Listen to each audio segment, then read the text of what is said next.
Assalamu alaikum dostlar. Deni saq жашоого шарт түзө ала тургандагы бир маанилүү сунушту айтып өтмөкчүмүн. Эгерде жакшы болсо, сөзсүз түрдө аткарып көрүңүздөр.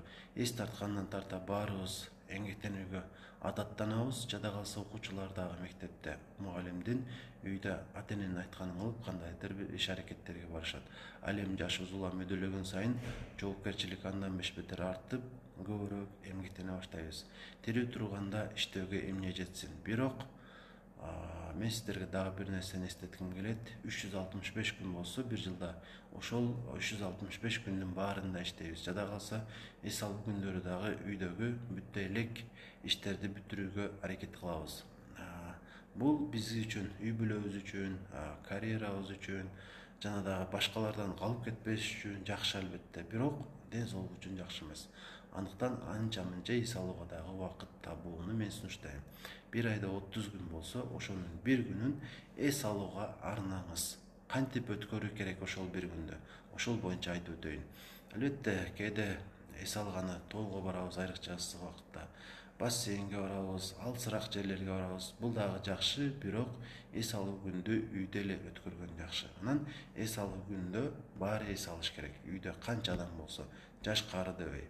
Себеби бири эмгектен алса, бири тынч олтурушу кыйын. Андыктан үй бүлө менен жалпы келишип эс ала турган күндү бир айдын ичинде бир күндө тандап алыш керек, жана ал күнгө алдын ала даярдык көрүп коюш керек. Себеби ал күнү үйдө дагы иш кылбаш керек, үйдөгү иштерди бүтүрбөш керек. Жада калса тамак дагы кылыштын кереги жок. Күн мурунтан 3 маал канча адамга чыда турган тамак керек болсо, ошонун баарын даярдап муздаткычка салып койсоңуздар, эртеси күнү ким ачка болсо, ошол жерден алып жей беришет.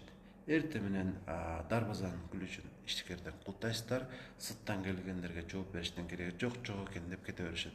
Сизге чалган коңгуроолорго дагы жооп бериштин кереги жок. 10 адамдын 9-у өзүнүн пайдасы үчүн чалат, бир гана адам сиз үчүн чалышы мүмкүн. Андыктан эч кимге жооп бериштин дагы кереги жок. Анан ар бир эркектин өзүнүн бөлмөсү болуш керек. Эми билесиздер, баарыбыздын эле үйүбүздө эч кур дегенде 4-5 бөлмө бар. Ошол бөлмөлөрдүн бирөөсүн эркек адам өзүнүкүн кылып алса, анча-мынча ошол жерде убакыт өткөргөнү жакшы. Эс алуу күндү дагы ошол жерде өткөрсөңүз болот. Аялыңыз дагы өз алдынча эс алсын, сиз дагы өз алдыңызча эс алыңыз.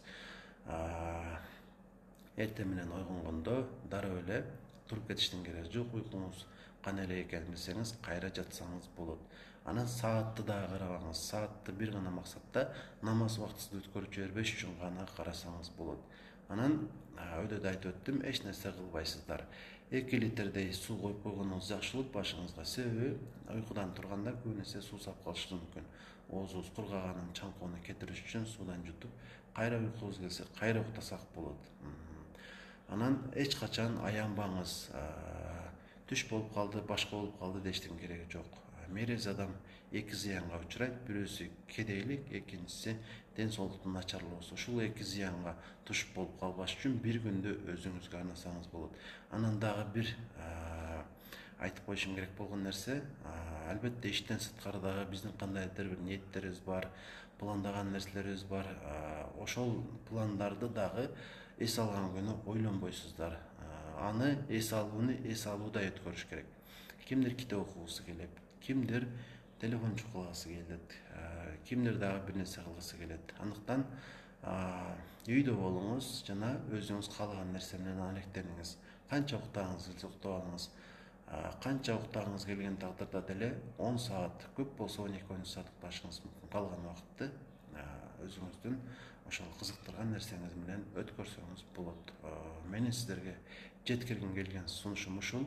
Бир айда бир жолу эс алсаңыз, бир жылда 12 күн болот экен.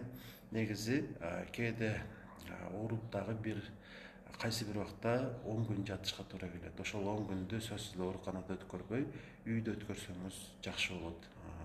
Ошол үйдө болгон күнү кандайдыр бир үй бүлөлүк көйгөйлөрдү дагы талкуулаштын кереги жок. Талаш тартыш, уруш эс алууну дагы жоготуп коюшу мүмкүн. Ошондуктан эч нерсени талкуулаштын дагы кереги жок. Ар ким өзү менен өзү болуп өткөрсүн. Анан бул дүйнөдө бир адамдын жок болуп калуусу бул чоң жоготуу эмес. Андыктан жок болуп калганга чейин өзүңүз үчүн дагы ушундай кээде убакыт таап кандайдыр бир балким ойногуңуз келеттир, ойносоңуз дагы болот.